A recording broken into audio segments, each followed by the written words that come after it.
Assalamualaikum warahmatullahi wabarakatuh. Perkenalkan, saya Mausan Cahyani. Di sini saya akan menjelaskan hasil penelitian saya yang berjudul Pengaruh Persepsi Manfaat, Persepsi Risiko, dan Kemudahan Penggunaan Terhadap Minat Nasabah Menggunakan Internet Banking pada PT Bank Negara Indonesia Persero Tbk Kantor Cabang Padang.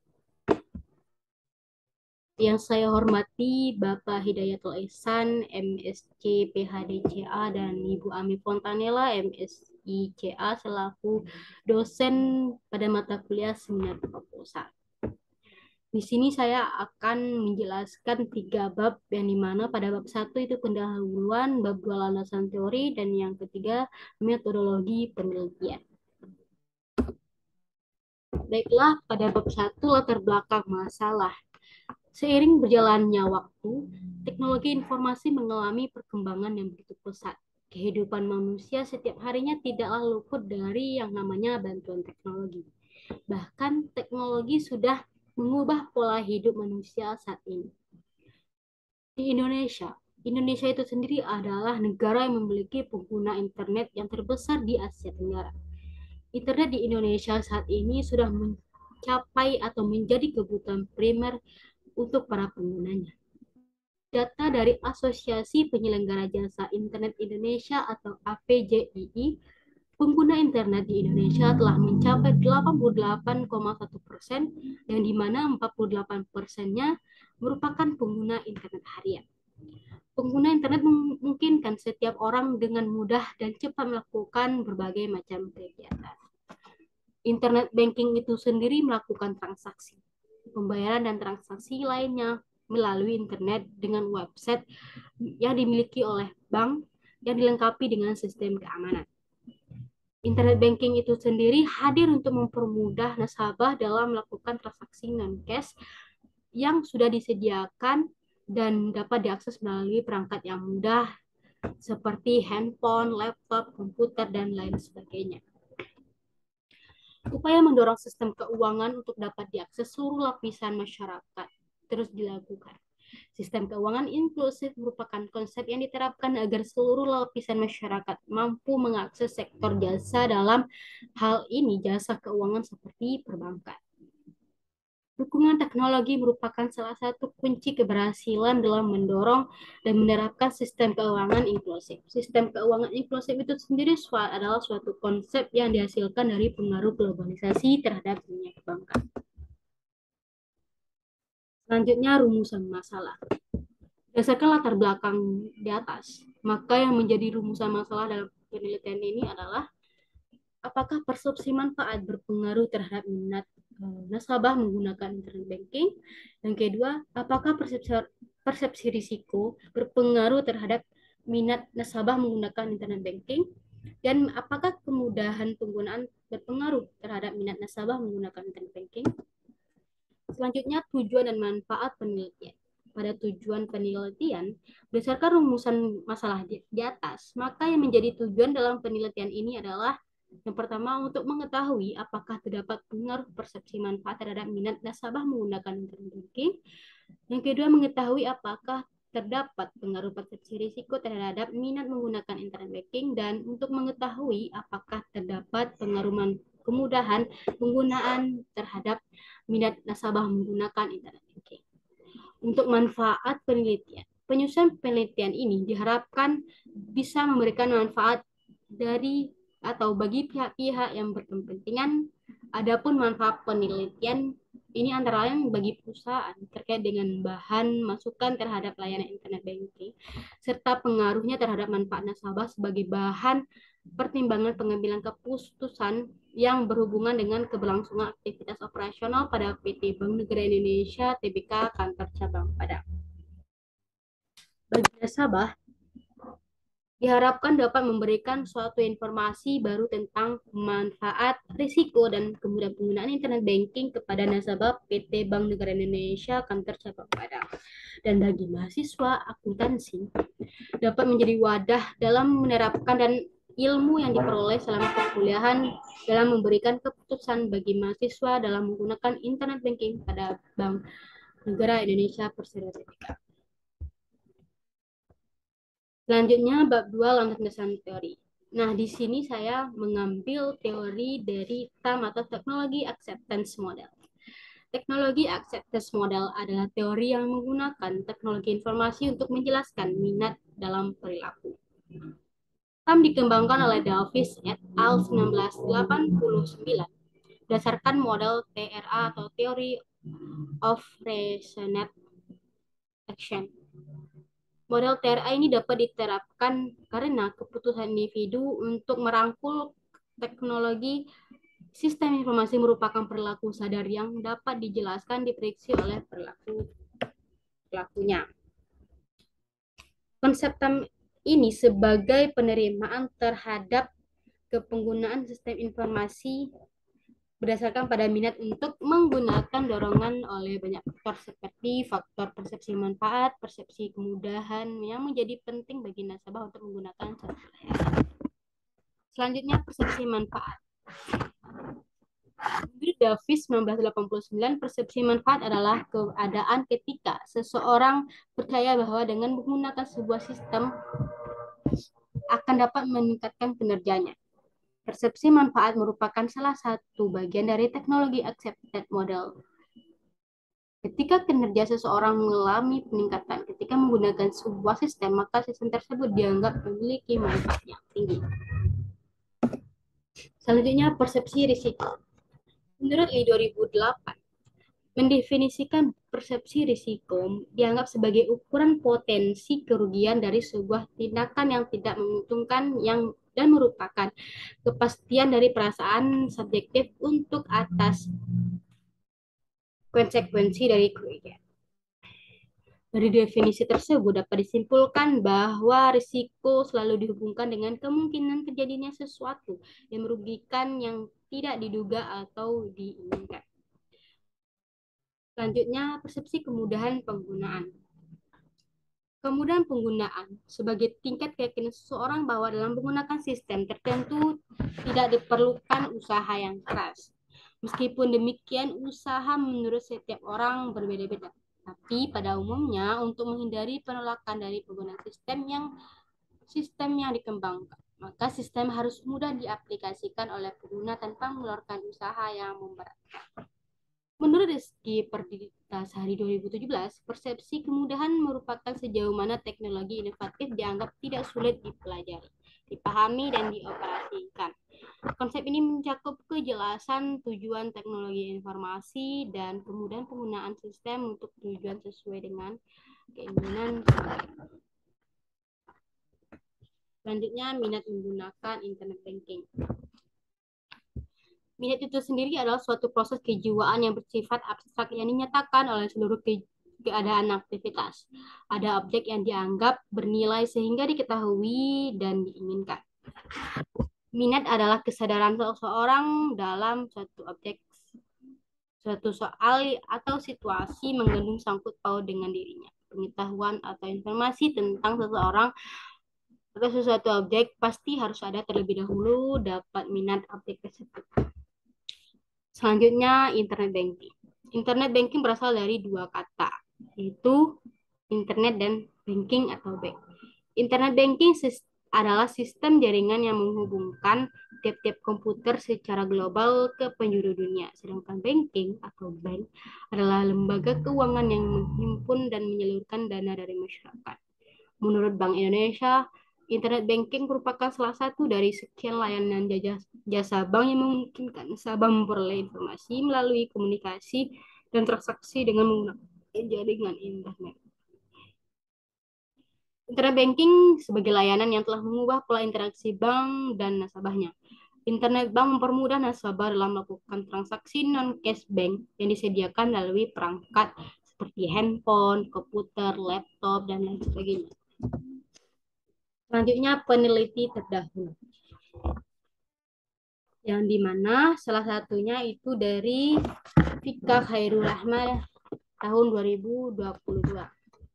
Yang berjudul Pengaruh Persepsi Kemudahan, Manfaat Risiko, Kepercayaan, Kenyamanan terhadap minat nasabah menggunakan internet banking, studi kasus pada nasabah Bank BRI di Wonosobo. yang tujuan penelitiannya untuk mengetahui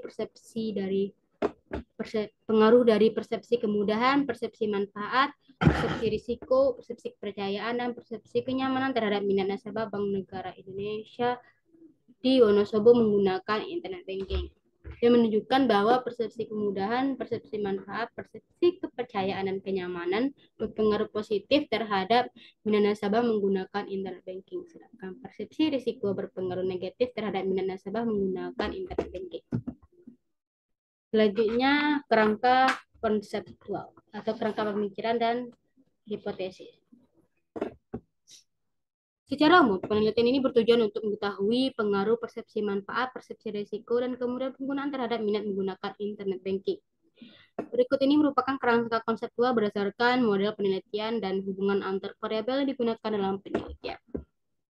Pada X1 itu persepsi manfaat, X2 persepsi risiko, X3 kemudian penggunaan yang dimana Y-nya adalah minat menggunakan internet banking. Dan pada hipotesis itu H1-nya persepsi manfaat itu berpengaruh positif terhadap minat menggunakan internet banking. Menurut Anissa, manfaat dalam internet banking merupakan manfaat yang diperoleh atau yang diharapkan oleh setiap nasabah dalam melaksanakan pekerjaannya. Semakin banyak kegunaan dan manfaat yang dirasakannya sehingga akan meningkatkan kinerja penggunaan internet banking. Hasil penelitian yang dilakukan oleh Niputu Mahesa Arsita Putri DKK 2021 bahwa persepsi manfaat berpengaruh terhadap minat menggunakan internet banking. Penelitian ini juga didukung oleh Katrina Oktaviani Wulandari DKK 2017 bahwa persepsi manfaat berpengaruh terhadap minat menggunakan internet banking. Maka hasil hipotesis H1-nya adalah persepsi manfaat berpengaruh positif terhadap minat menggunakan internet banking. Selanjutnya pengaruh persepsi risiko terhadap minat menggunakan internet banking. Menurut Ruslinda Agustina DKK 2018, persepsi risiko merupakan suatu pemikiran tentang risiko yang mungkin akan dialami oleh seseorang yang akibatkan oleh sesuatu ketidakpastian dan konsekuensi negatif lainnya yang dapat diterima atas penggunaan produk atau jasa. Penelitian ini dilakukan oleh Katrina Oktaviani Wulandari 2017 bahwa persepsi risiko berpengaruh negatif terhadap minat menggunakan internet banking. Penelitian ini juga dilakukan atau didukung oleh Fika Khairul Rahma dari KK 2022 bahwa persepsi risiko berpengaruh negatif terhadap minat nasabah menggunakan internet banking, maka dapat H2-nya persepsi risiko berpengaruh negatif terhadap minat menggunakan internet banking. Selanjutnya, pengaruh kemudahan penggunaan terhadap minat nasabah menggunakan internet banking. Kemudian penggunaan merupakan suatu sikap di mana seseorang berpikir bahwa menggunakan teknologi akan bebas usaha. Variabel kemudian penggunaan teknologi ini didefinisikan sebagai suatu keyakinan seorang berpikir bahwa penggunaan internet dapat digunakan mudah dan dipahami, dipelajari, dan digunakan. Hasil penelitian yang dilakukan oleh Katrina Oktaviani Wulandari DKK 2017 bahwa kemudahan penggunaan berpengaruh terhadap minat menggunakan internet banking. Penelitian ini juga didukung oleh Fernanda Idam Khalid dan Ambun Duriani Sumarso 2018 bahwa kemudian penggunaan berpengaruh positif terhadap minat menggunakan internet banking. Terdapat H3-nya kemudian penggunaan berpengaruh positif terhadap minat menggunakan internet banking. Selanjutnya masuk ke metodologi penelitian. Pada penelitian ini menggunakan pendekatan kuantitatif yang digunakan untuk meneliti pada populasi dan sampel tertentu. Menurut Sugiono, pendekatan kuantitatif adalah metode penelitian berdasarkan pada filsafat positif yang digunakan untuk meneliti populasi atau sampel tertentu. Selanjutnya, populasi dan sampel. Populasi pada penelitian ini adalah pada nasabah Bank BNI di Kota Padang yang menggunakan fasilitas layanan internet banking. Sedangkan pada sampel itu menggunakan sampel random sampling dan sampling insidental, yang dimana pada hasil sampel random sampling ini dipilih secara acak dan sederhana dari populasi, dan sampling insidental itu teknik pengambilan sampel berdasarkan kebetulan, yaitu siapa saja kebetulan bertemu dengan peneliti namun sesuai dengan kriteria yang telah ditetapkan atau yang menggunakan layanan internet banking. Selanjutnya, sumber data dan teknik pengumpulan data. Di sini penelitian ini sumber datanya dari data primer, yang dimana menurut Sugiono 2018 data primer adalah suatu sumber data yang yang memberikan data kepada pengumpulan data. Data primer itu data yang diperoleh langsung tanpa perantara. Pengumpulan data dari data primer diperoleh dengan membagikan kuesioner kepada nasabah bank BNI yang menggunakan layanan internet. Data primer diperoleh dengan daftar pertanyaan yang terstruktur dengan tujuan untuk mengumpulkan informasi dari para responden. Teknik pengumpulan data itu menggunakan angket atau kuesioner. Kuesioner itu sendiri adalah instrumen penelitian yang berisi daftar pertanyaan yang harus dijawab dan daftar isian yang harus diisi oleh responden. Dalam pengukurannya, setiap responden diminta pendapatnya mengenai pertanyaan dengan menggunakan skala Likert. Model skala Likert adalah skala penilaian untuk mengukur pendapat, persepsi, serta sikap seseorang atau sekelompok orang dengan memberikan tentang nilai. Skala Likert menggunakan skala penilaian itu dari 1 hingga 5 untuk mendapatkan jawaban yang sangat tidak setuju hingga sangat setuju dengan memberikan tanda silang pada jawaban yang akan dipilih oleh responden pada lembar kuesioner. Selanjutnya, uji instrumen. Di sini uji pertama itu uji validasi. Uji validasi adalah suatu ukuran yang menunjukkan kebenaran suatu instrumen penelitian. Pengujian validasi ini mengacu pada sejauh mana suatu instrumen dalam menjalankan fungsi. Instrumen dikatakan valid jika instrumen tersebut dapat digunakan untuk mengukur apa yang akan diukur. Pengujian menggunakan satu sisi dengan setara signifikan 0,05. Hasil R hitung dibandingkan dengan R tabel di mana DF sama dengan N dikurang 2 dengan signifikan 5%. Jika R hitung besar dari R tabel maka dikatakan valid. Untuk menguji validasi, instrumen menggunakan bantuan program SPSS menurut Anissa 2019. Selanjutnya, uji reliabilitas.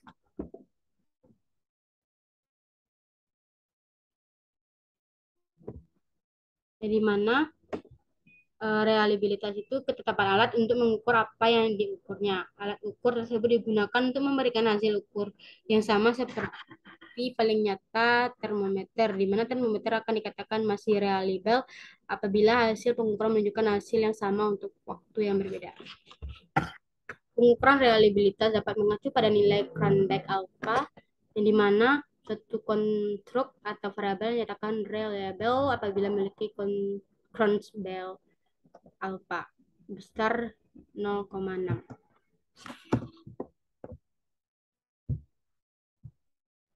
Hanya metode analisis data. Yang pertama itu statistik deskriptif.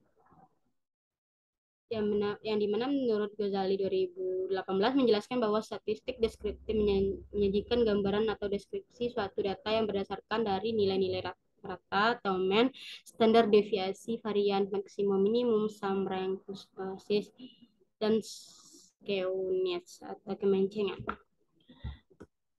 Pada uji asumsi klasik itu ada 3. Yang pertama uji normatif. Menurut Nurwati 2018, uji normatif bertujuan untuk menguji model regresi atau variabel bebas dengan dan terkait di mana kedua variabel tersebut memiliki kontribusi yang normal atau tidak.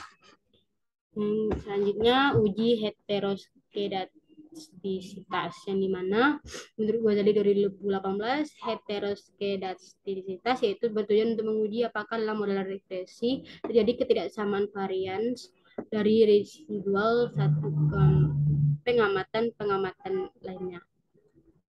Cara untuk mengetahui ada tidaknya heteroskedastisitas pada suatu model regresi yaitu dengan cara melakukan uji White.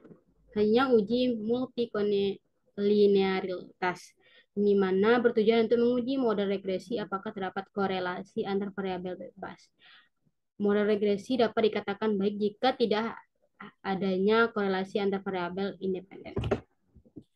Selanjutnya, analisis regresi linear berganda, yang dimana menurut Ghazali, analisis regresi linear berganda ini digunakan untuk mengetahui arah dan seberapa besar pengaruh variabel independen terhadap variabel dependen. Selanjutnya, uji hipotesis sebenarnya ada dua, yaitu uji parsial atau uji T dan uji simultan atau uji F. Pada pada uji T itu atau uji parsial, menurut Ghazali digunakan untuk dapat mengetahui pengaruh masing-masing variabel independen pada variabel independen. Sedangkan uji simultan itu digunakan untuk mengukur seberapa jauh pengaruh variabel bebas secara bersamaan terhadap variabel terkait. Baiklah, hanya itu yang dapat saya sampaikan. Mohon maaf jika ada kekurangan. Saya mohon maaf. Assalamualaikum warahmatullahi wabarakatuh.